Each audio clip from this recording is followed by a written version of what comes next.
Everybody asking how we doing, say we good. Don't need no one to tell me how to live just like they would. It ain't their business, but they in it, I don't know why. Revolved around my life after I found another. Assalamualaikum warahmatullahi wabarakatuh.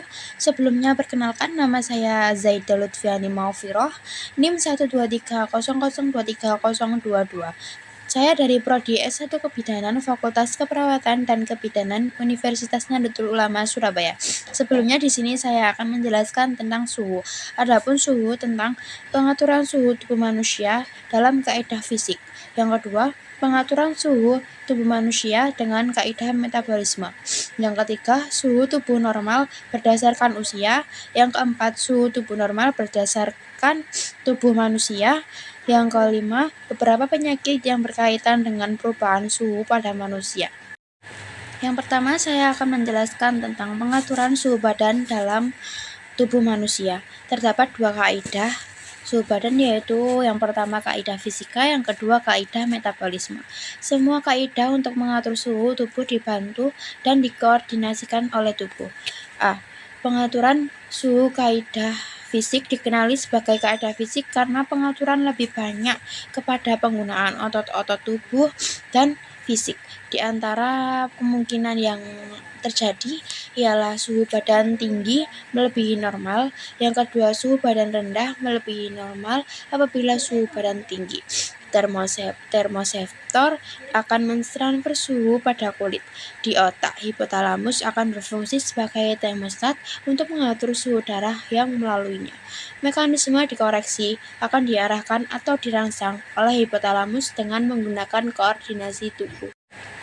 Mekanisme koreksi apabila suhu badan tinggi adalah yang pertama ada vasodilasi, yaitu pembuluh darah mengembang untuk pendekatan dengan kulit atau lingkungan luar yang kemungkinan panas dan dibebaskan keluar.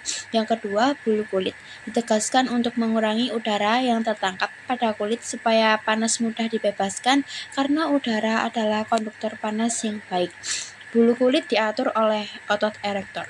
Yang ketiga, lebih banyak darah pada kulit atau kulit kelihatan merah memudahkan panas darah terbebas keluar melalui proses penyinaran. Yang keempat, berpeluh air keringat yang dirembes oleh kelenjar keringat maupun panas pendam tentu yang tinggi dapat menyerap panas yang tinggi dan terbebas ke lingkungan sekitar apabila air peluh menguap. Apabila suhu tubuh rendah, termoseftor akan menaikkan suhu pada kulit. Di otak, hipotalamus akan berfungsi sebagai termostat mengganti suhu darah yang melaluinya. Mekanisme koreksi akan diarahkan atau dirangsang oleh hipotalamus dengan menggunakan koordinasi badan. Mekanisme koreksi apabila suhu badan rendah adalah yang pertama ada vasokonstruksi, yaitu pembuluh darah menyempit untuk menjauhi kulit agar panas tidak banyak keluar ke lingkungan sekitar. Yang kedua, bulu kulit ditegakkan agar lebih banyak udara yang terperangkap pada kulit, supaya panas suka dibebaskan karena udara adalah konduktor panas yang baik. Yang ketiga, kurang darah pada kulit atau kulit kurang kelihatan kemerahan atau pucat. Kurang mengalami proses penyinaran untuk mencegah panas terbebas keluar dari lingkungan. Yang keempat, kurangnya keringat saat kurang air, keringat dirembeskan oleh kelenjar peluh, maka panas tidak banyak dan dibebaskan melalui penguapan air peluh. Yang kedua, pengawalan suhu dengan kaidah metabolisme dikenal sebagai kaidah metabolik karena pengaturan lebih kepada penggunaan bahan kimia badan daripada secara fisik. Walaupun terdapat pengaturan yang melihatkan otot-otot, kawalan ini melibatkan peranan otot rangka, kelenjar adrenal, dan kelenjar tiroid. Dalam keadaan sejuk, hipotalamus akan mengatur otot rangka untuk vasokonstriksi secara aktif. Hal ini akan menyebabkan seorang menggigil dan meningkatkan suhu badan. Pada saat yang sama, kelenjar adrenal akan mensekresikan hormon adrenalin dan noradrenalin, sedangkan kelenjar tiroid akan mensekresikan hormon tiroksin. Semua hormon ini bertujuan untuk meningkatkan suhu badan dengan cara meningkatkan metabolisme pada tubuh. Dalam keadaan panas, aktivitas otot rangka akan berkurang. Begitu juga dengan sekresi hormon-hormon tertentu oleh kelenjar adrenal dan kelenjar tiroid akan berkurang. Hormon spinerefin dan norepinefrin bertindak dengan meningkatkan kadar detak jantung dan kadar pernafasan. Yang kedua, meningkatkan tekanan darah. Yang ketiga, meningkatkan metabolisme pada badan. Yang keempat, meningkatkan kadar gula darah dengan merangsang pengubahan glikogen ke glukosa. Pengaturan kadar gula sedikit dalam darah atau glukosa. Di kemungkinan yang mungkin terjadi ialah kadar gula darah sedikit atau glukosa terlampau banyak. Atau yang kedua, kadar gula sedikit atau glukosa terlampau sedikit. Apabila kadar glukosa terlampau banyak, lebih dari jumlah normal, sel HETA pada pulau Langerhans akan mengkreasikan lebih banyak hormon insulin, kadar glukosa dalam darah akan turun. Proses ini akan berlanjut hingga kadar glukosa dalam darah berada pada jumlah yang sangat normal. Fungsi hormon insulin adalah merangsang pengubahan glukosa ke glikogen untuk disimpan dalam hati, merangsang oksidasi glukosa untuk tujuan regenerasi dalam sel. Apabila kadar glukosa terlampau rendah, kurang dari jumlah normal, sel alfa pada kelenjar pulau-pulau Langerhans akan mensekresikan lebih banyak hormon glukagon. Kadar glukosa dalam darah akan naik. Proses ini akan berlanjut sehingga kadar glukosa dalam darah berada pada jumlah normal.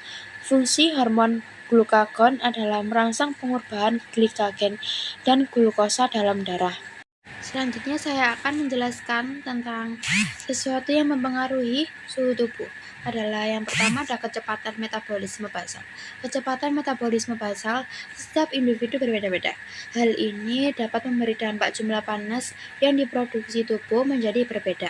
Sebagaimana disebutkan pada uraian sebelumnya, sangat terkait dengan laju metabolisme. Yang kedua, mengkreasikan lebih banyak hormon insulin, kadar glukosa dalam darah akan turun. Proses ini akan berlanjut hingga kadar glukosa dalam darah berada pada jumlah yang sangat normal. Fungsi hormon insulin adalah merangsang pengubahan glukosa ke glikogen untuk disimpan dalam hati, merangsang oksidasi glukosa untuk tujuan regenerasi dalam sel. Apabila kadar glukosa terlampau rendah, kurang dari jumlah normal, sel alfa pada kelenjar pulau-pulau Langerhans akan mensekresikan lebih banyak hormon glukagon. Kadar glukosa dalam darah akan naik. Proses ini akan berlanjut sehingga kadar glukosa dalam darah berada pada jumlah normal. Fungsi hormon glukagon adalah merangsang pengorbanan glikogen dan glukosa dalam darah. Selanjutnya saya akan menjelaskan tentang sesuatu yang mempengaruhi suhu tubuh. Adalah yang pertama ada kecepatan metabolisme basal. Kecepatan metabolisme basal setiap individu berbeda-beda. Hal ini dapat memberi dampak jumlah panas yang diproduksi tubuh menjadi berbeda. Sebagaimana disebutkan pada uraian sebelumnya, sangat terkait dengan laju metabolisme. Yang kedua, rangsangan saraf simpatis. Rangsangan saraf simpatis dapat menyebabkan kecepatan metabolisme menjadi 100% lebih cepat. Di samping itu, rangsangan saraf simpatis dapat mencegah lemak coklat yang tertimbun dalam jaringan untuk dimetabolisme. Hampir seluruh metabolisme lemak coklat adalah produksi panas.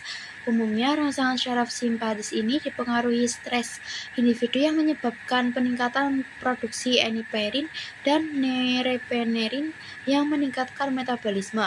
Yang ketiga, hormon pertumbuhan. Hormon pertumbuhan dapat menyebabkan peningkatan kecepatan metabolisme sebesar 15-20%. Akibatnya, produksi panas tubuh juga dapat meningkat. Yang keempat, ada hormon tiroid. Fungsi tiroid adalah meningkatkan aktivitas hampir sebuah reaksi kimia dalam tubuh sehingga peningkatan kadar tirosin dapat mempengaruhi laju metabolisme menjadi 50% sampai 100% di atas normal. Baik, yang selanjutnya, yang kelima ada hormon kelamin. Hormon kelamin pria dapat meningkatkan kecepatan metabolisme basal, kira-kira 10-15% kecepatan normal, menyebabkan peningkatan produksi panas. Pada perempuan fluktuasi suhu lebih bervariasi daripada laki-laki karena pengeluaran progesteron pada masa ovulasi meningkatkan suhu tubuh sekitar 0,3% sampai 0,6 derajat Celcius di atas suhu basal. Yang keenam, demam atau peradangan. Proses peradangan dan demam dapat menyebabkan peningkatan metabolisme sebesar 120% untuk setiap peningkatan suhu di atas 10 derajat Celcius. Yang ketujuh, status gizi. Mani nutrisi yang cukup lama dapat menurunkan kecepatan metabolisme 20-30%. Hal ini terjadi karena di dalam sel tidak ada zat makanan yang dibutuhkan untuk mengadakan metabolisme. Dengan demikian, orang yang mengalami nutrisi mudah mengalami penurunan suhu tubuh atau hipotermia. Yang ke-8, aktivitas. Aktivitas selain merangsang peningkatan laju metabolisme, mengakibatkan gesekan antar komponen otot dan organ yang menghasilkan energi termal atau latihan aktivitas dapat meningkatkan suhu tubuh hingga 38,8 sampai 40,0 derajat Celcius. Yang ke-9, gangguan organ. Kerusakan organ seperti trauma atau keganasan pada hipotalamus dapat menyebabkan mekanisme regulasi tubuh mengalami gangguan. Berbagai zat pirogen yang dikeluarkan pada saat terjadi infeksi dapat merangsang peningkatan suhu tubuh. Kelainan kulit berupa jumlah kelenjar keringat yang sedikit juga dapat menyebabkan mekanisme pengaturan suhu tubuh terganggu. Yang ke-10, lingkungan. Suhu tubuh dapat mengalami pertukaran dengan lingkungan, artinya panas tubuh dapat hilang atau berkurang akibat lingkungan yang lebih dingin. Begitu juga sebaliknya. Lingkungan dapat mempengaruhi suhu tubuh manusia. Perpindahan suhu tubuh antara manusia dan lingkungan terjadi sebagian besar melalui kulit. Kurva siklus temperatur pada tubuh. Yang selanjutnya saya akan membahas tentang suhu tubuh normal. Suhu tubuh normal, suhu rata-rata normal dan sehat seseorang adalah di 37 derajat Celcius. Tetapi suhu tubuh seseorang akan bervariasi karena dipengaruhi oleh pengukuran, tempat pengukuran, usia, dan metabolisme tubuh lainnya. Tubuh menunjukkan suhu paling rendah pada pagi hari dan paling nadir tinggi pada senja hingga malam hari. Perbedaan suhu terendah ke tinggi bisa mencapai 1,5 derajat Celcius. Pada anak-anak di bawah 12 tahun, suhu tubuh pada malam akan berkisar pada 37,4 derajat Celcius, tetap dianggap normal sepanjang masih bisa berkisar di 36 sampai 30 derajat Celcius. Untuk memeriksa suhu badan, pada umumnya seseorang langsung menempelkan tangan pada dahi. Ternyata pengukuran dengan tangan tidak dapat diandalkan karena kondisi pengukuran akan berpengaruh pada hasilnya. Pengukuran yang menderita anemia atau memiliki metabolisme tubuh rendah cenderung lebih peka saat mengukur suhu tubuh orang lain. Suhu tubuh sangat mudah sekali berubah dan dipengaruhi oleh banyak faktor. Perubahan suhu tubuh sangat erat kaitannya dengan produksi panas yang berlebihan, produksi panas maksimal maupun pengeluaran panas yang berlebihan. Tentunya, sifat perubahan panas tersebut sangat mempengaruhi masalah klinis yang dialami setiap orang. Yang pertama ada demam. Demam merupakan mekanisme pertahanan yang penting meningkatkan ringan suhu sampai 39 derajat Celcius, meningkatkan sistem imun tubuh. Demam juga merupakan bentuk pertarungan akil infeksi karena infeksi virus mensimulasi interferon. Yang kedua, hipotermia. Hipotermia adalah peningkatan suhu tubuh sehubungan dengan ketidakmampuan tubuh untuk meningkatkan pengeluaran panas atau menurunkan produksi panas. Everybody asking how we doing, say we good. Don't need no one to tell me how to live just